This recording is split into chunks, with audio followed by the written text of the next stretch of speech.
will not be used, misused and exploited. What is included in behavioral attributes? Does it include gait and facial recognition? These technologies are very unreliable and heavily biased. It is concerning that the government is not even clearly saying what it wants to do. Similarly, why are biological samples being collected? Is it not a way to bypass DNA bill and bring it through the back door? Preventive detention, suspects and arrestees are not criminals. Just 1 minute, sir. There is a presumption of innocence. On what grounds are you collecting their information? Under Section Clause 4, are you saying that this data will be expunged if the person is discharged or acquitted? A person in preventive detention is neither charged nor convicted of any crime. So how will their data be removed? We need these answers. Lastly, Muslims, Adivasis and Dalits are predominantly detained and arrested and hardly convicted. This means that your database will have a significantly large number of such people. And before I quit, I would like to, मैं सत्यपाल जी जो जिस महाराष्ट्र राज्य से आते हैं और वो मुंबई शहर के पुलिस कमिश्नर थे, मैं उनसे एक सवाल करना चाहता हूं। अगर आप ये बिल लेकर आ रहे हैं तो उसी महाराष्ट्र राज्य की एक सीनियर आईपीएस ऑफिसर रश्मि शुक्ला जी, जिसका मैटर अभी कोर्ट के अंदर गया, अपने विपक्ष के नेताओं के खिलाफ वो किस तरह से गैर कानूनी तरीके से फोन टैपिंग का मामला सामने आया है। अगर आपको यही करना है तो ऐसे कानून लाने की जरूरत क्या है? आपकी सरकार तो जो चाहे, जिसे चाहे अंदर करने का अगर तय कर ली है तो वो कर रही है। तो ऐसे कानून हमारे को ये यहाँ पर क्यों? Procedure Identification Bill 2022. The present bill is introduced by the Government of India to authorize for taking measurement of convict and other persons for the purpose of identification and investigation in criminal matters and to preserve the record and same it needs of our. बहुत जब से हम ये bill pay चर्चा कर रहे हैं, it is a very small change. अभी तक जो क्रिमिनलों के साथ होता है या जो जिसके साथ ऐसा हुआ है उसके अगेंस्ट क्रिमिनल को सजा देने के लिए जो भी प्रोसीजर करी जाती है, सब बिखरी चीजों को एक जगह लाकर ये बिल में उतारा गया है। इसमें कोई नई चीज ये देश में करना, और आज हम बोलते हैं कि अब्रॉड के बड़ी बड़ी कंट्रियों के साथ हमने कम्पीट करना चाहिए, कंपटीशन करना चाहिए, उनके लेवल में आना चाहिए। तो इस चीज में क्यों लेवल में नहीं उतरना चाहिए? इस चीज के लिए भी उनके मुकाबले हमने खड़ा रहना चाहिए और क्रिमिनल को सजा होनी चाहिए। पहले कहावत हम सुनते थे कि चोर की दाढ़ी में तिनका, यही वाला हाल है यहाँ पर इस हाउस में कि जो डरता है वो ये चीज को अगेंस्ट में बोलता है। मुझे लगता है डर के कारण ये सब चीजें बाहर निकल रही है। Because in recent times, Mahua, my friend, she spoke in a very aggressive this thing.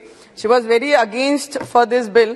पर मुझे लगता है अगर कुछ चीजें लोगों को न्याय देने के लिए ये देश में अगर काम करना चाहिए, कुछ रिस्ट्रिक्शंस आनी चाहिए, कुछ सख्ताई आनी चाहिए, तो हर नियम और कायदे में ये सख्ताई लानी बहुत जरूरी है। तब जाके क्राइम और क्रिमिनल्स हमारे देश में कम होंगे। ये इसका सबसे बड़ा उदाहरण है। जो कुछ करेगा नहीं उसे कुछ डर नहीं। तो मुझे लगता है जो नहीं कर रहा वो ये सब चीजों में फेवर में बात कर रहे हैं, और जहां जहां डर है उनके शब्द ऑटोमेटिक निकल रहे हैं। Detention laws. So therefore, the privacy of individuals who are not convicted of any wrongdoing are being put at the mercy of the state. If I would like to quote Faiz Ahmed Faiz, who said, "Teere ilzam bhi, sange dushnam bhi." So you're putting not only ilzam, you're also giving us infamy.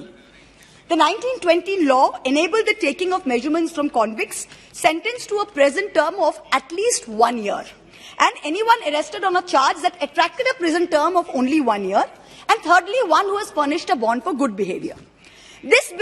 This present bill includes all convicts and anyone arrested under any law or detained even under preventive detention. It is increasing the offences from minimum of 1 year to 7 years imprisonment under Section 3. But as Mr. Tiwari pointed out, the proviso to Section 3 has been very poorly drafted. If it is intended to mean that a person who has been arrested with a connection with an offence punishable with less than 7 years, it is a good thing. However, the use of the word may in that section itself is an escape route, because when you use it with the power of the magistrate to order the taking of measurements, it is nullifying this beneficial aspect of this proviso. So if Section 3 read with Section 5 and the introduction of preventive detention is making this far more draconian than the existing law, I would really request you to look into this. So I suggest that the word may in Section 3 be changed to shall. And it be clarified that under Section 5, the magistrate has no power to direct a person arrested for offences punishable with less than 7 years. Otherwise, Section 3 is completely nullified. Another dangerous thing about this bill, the average life expectancy of Indians is 69.6 years. You are permitting the retention of records for 75 years. And you're allowing the National Crime Records Bureau, the NCRB, to share and disseminate personal data with any law enforcement agency. This violates the best practices of data protection, which is the principle of purpose limitation, which means that you can collect data legitimately for one purpose, but it must be used for that purpose. It cannot be used for another purpose. There's a very vague term in this bill. It says investigation and prosecution of crime.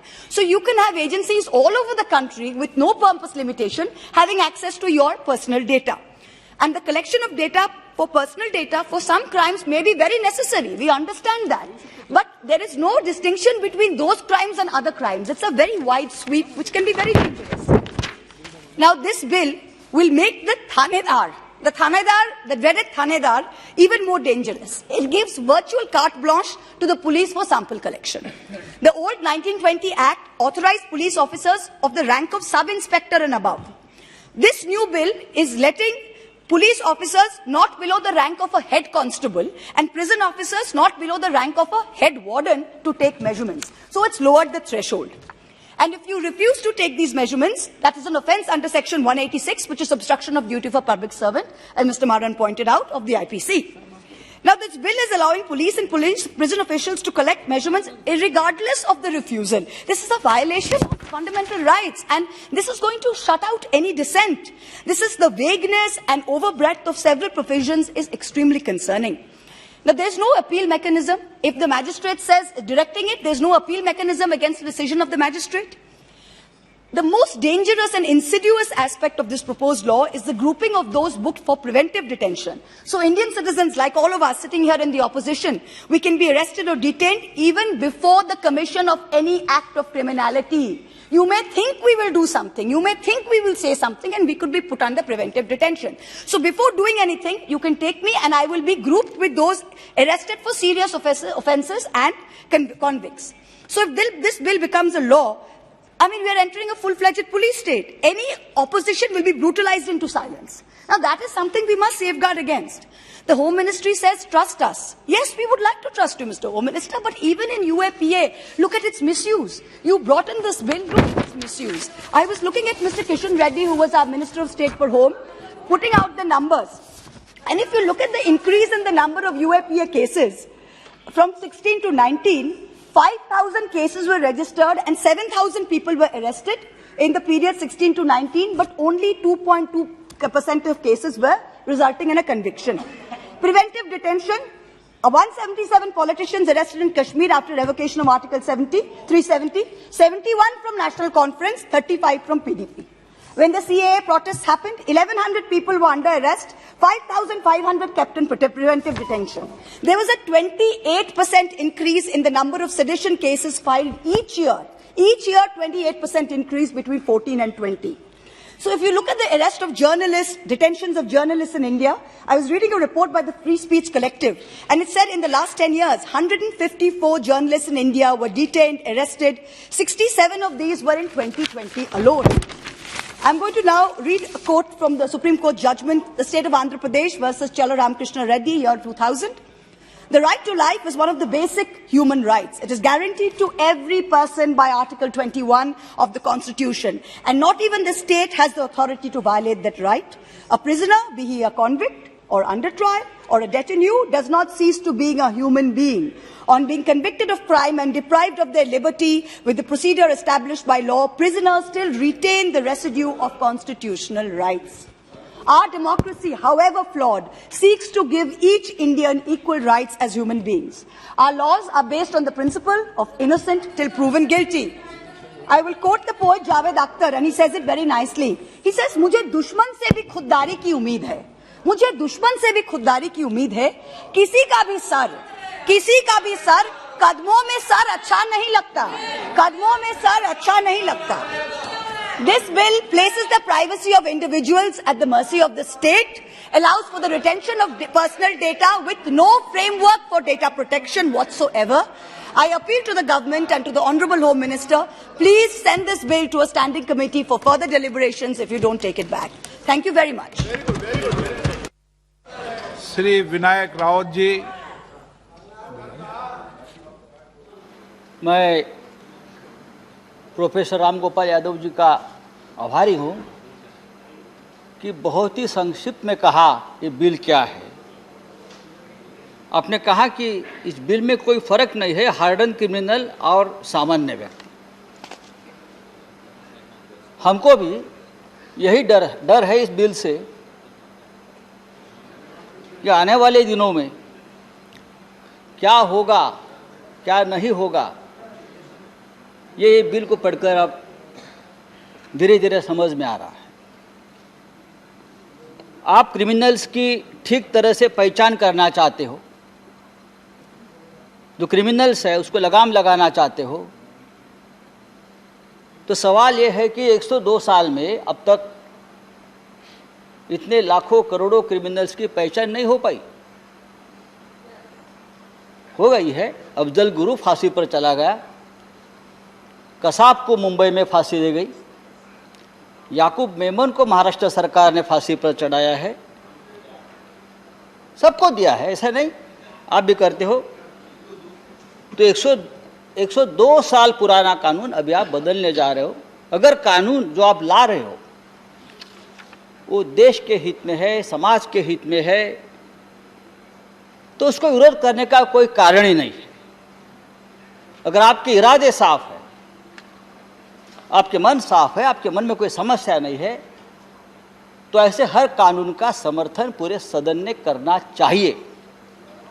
लेकिन अब एक बड़ा सवाल इस देश में और समाज में पैदा हुआ है कि अपराधी कौन है, क्रिमिनल कौन है जो आपको विरोध करेगा, जो आपको सवाल पूछेगा, आप उसको क्रिमिनल मानकर चल रहे हो. यहां बैठी हुई हर व्यक्ति यहां आपके लिए अपराधी है. Please address the chair. अब जो नया please address the chair. Sanjay Raut ji please address the chair. हाँ, तो गड़बड़ी आपकी भी है, देख लेंगे कौन गड़बड़ी करता है. Sanjay ji please address chair. तो ये जो नया कानून है उससे एजेंसी को ताकत मिलेगी, अच्छी बात है. ज्यादा शक्ति मिलेगी. ज्यादा यानी कितनी? देखो, आप पुलिस को राक्षस बनाने जा रहे हो, शैतान बनाने जा रहे हो. तो उससे अच्छा है कि आप मार्शल लॉ ही लगा दो. मार्शल लॉ ही लगा दो, कोई बात नहीं. कानून में कुछ प्रावधान है. आप इस कानून के नए कानून जो कहता है कि जो क्रिमिनल्स है उसके बायोलॉजिकल सैंपल्स लिए जाएंगे, अच्छी बात है, ठीक है. अपराधियों के रेटिना स्कैन हो सकता है, उसकी तस्वीर रेटिना के साथ साथ फुटप्रिंट्स, हाथों के फिंगरप्रिंट सब लिया जाएगा. ये सब कुछ ठीक है. मतलब पुलिस जो चाहे उनकी मर्जी, चाहे हार्डन क्रिमिनल हो, चाहे राम गोपाल जी यादव हो, चाहे जया बच्चन जी हो, चाहे हम हो,